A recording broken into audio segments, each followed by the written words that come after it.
Hello guys, today we will do important question of chapter 5 and we have studied chapter 4 important questions third and second and one. Okay हमने यहाँ तक पढ़ लिए थे. अब chapter 5 के इम्पोर्टेंट क्वेश्चन पढ़ेंगे हम. जिसने भी चैनल को सब्सक्राइब नहीं किया है प्लीज़ एक बार चैनल को सब्सक्राइब करो, फिर वीडियो को देखना बाद में. Strategy for enhancing India's trade with the world. इसमें क्या बताया गया है कि जो स्ट्रेटजी बतानी है हमने इंडिया के ट्रेड को कैसे एनहेंस कर सकते हैं हम वर्ल्ड में. तो पहले देखते हैं वर्ल्ड ट्रेड होता क्या है. वर्ल्ड ट्रेड है एक एक्सचेंज गुड्स और सर्विसेज का between different countries. Different countries में एक्सचेंज किया जाता है गुड्स एंड सर्विसेज का. It is an essential aspect of international trade and commerce and allowing countries to specialize in producing goods and services in which they have a comparative advantage. इसमें बताया गया है कि जो एसेंशियल एस्पेक्ट माना जाता है वर्ल्ड ट्रेड को और ये वर्ल्ड ट्रेड और कॉमर्स को ये अलो करता है कंट्रीज़ को जिस चीज़ में वह स्पेशल हैं स्पेशलाइज हैं वही गुड्स एंड सर्विसेज प्रोड्यूस करे वो. तो ये था हमारा वर्ल्ड ट्रेड. अब हमने देखनी है इसकी स्ट्रेटजीज़ क्या हैं.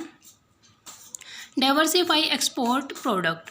डाइवर्सिफाई का मतलब होता है अलग अलग प्रोडक्ट को एक्सपोर्ट करना. Expand export basket beyond traditional items. इसमें बताया गया है कि हमने एक्सपोर्ट करना है ट्रेडिशनल प्रोडक्ट से हटकर. जैसे ट्रेडिशनल प्रोडक्ट हो गई हमारी ज्वेलरी हो गई, इनसे हटकर हमें और भी कुछ एक्सपोर्ट करना है. Increase global market. Increase global market share हम कैसे इंक्रीज़ कर सकते हैं. इनको टारगेट करना होगा हमें न्यू मार्केट को like Asia, Africa and Latin America. Next one is improve trade infrastructure. हम इम्प्रूव करेंगे ट्रेड इंफ्रास्ट्रक्चर को तभी हमारे जो वर्ल्ड ट्रेड है वो अच्छी हो पाएगी. इंडियाज़ की ट्रेड वर्ल्ड में अच्छी हो पाएगी. तो कैसा है कैसे होगा ये. अपग्रेड करेंगे हम पोर्ट्स को, एयरपोर्ट्स को, ट्रांसपोर्टेशन नेटवर्क्स को जिससे हमारी जो लॉजिस्टिक की कॉस्ट है वो कम आएगी. Enhance trade facilitation. इसमें क्या बताया गया है जो सिंपल कस्टम प्रोसीजर करने होंगे हमें इम्प्लीमेंट करना पड़ेगा डिजिटल प्लेटफॉर्म्स को और रिड्यूस करना पड़ेगा. जो ब्यूरोक्रेटिक हर्डल्स जो बाधाएँ आती हैं हमारी वो कम करनी पड़ेगी हमें. Encourage foreign investment. Create a favourable business environment and attract foreign direct investment. इसमें बताया गया है कि हमें एक फेवरेबल बिजनेस एनवायरनमेंट क्रिएट करना पड़ेगा जो फिर उससे क्या होगा फॉरेन के जो पर्सनस हैं वो अट्रैक्ट हो गए हमारी कंट्री में इन्वेस्टमेंट करेंगे जिससे हमारी कैपिटल इनफ्लो गेन हो जाएगा. Next develop a competitive manufacturing sectors. Develop कैसे करें हम अपने जो मैन्युफैक्चरिंग सेक्टर है उसको इम्प्लीमेंट करेंगे हम policies like make in India.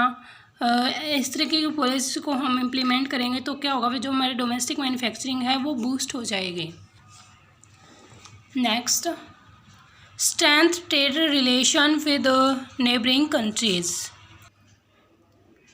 8th में बताया गया है कि हमें रिलेशन अच्छे बनाने होंगे नेबरिंग कंट्रीज़ के साथ जिससे हमारी जो ट्रेड है वो अच्छी होगी.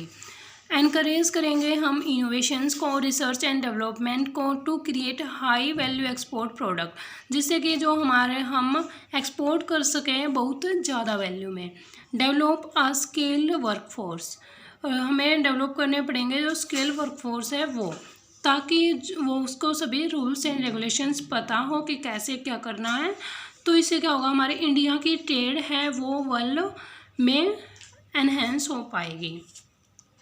एक बार दोबारा देखते हैं क्या क्या पढ़ा है हमने.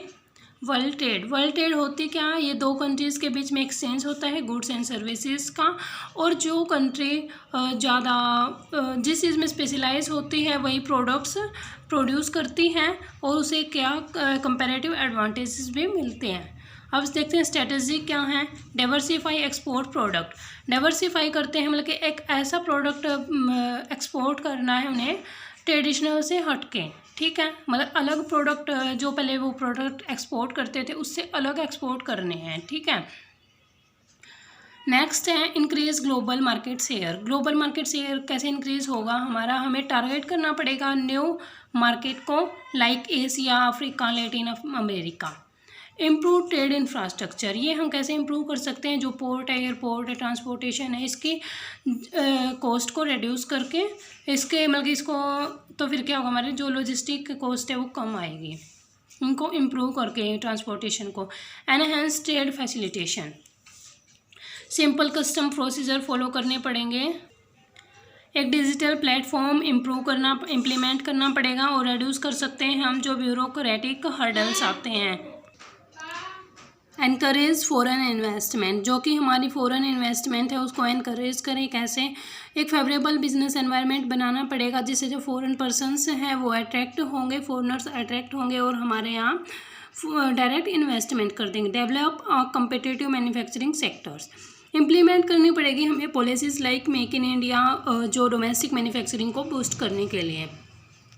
और हमें एक स्ट्रेंथ रिलेशन सेटअप करना पड़ेगा, बनाना पड़ेगा नेबरिंग कंट्रीज़ के बीच में, जिससे जो हमारी ट्रेड है इंडिया की वो वर्ल्ड में एनहेंस हो सकें।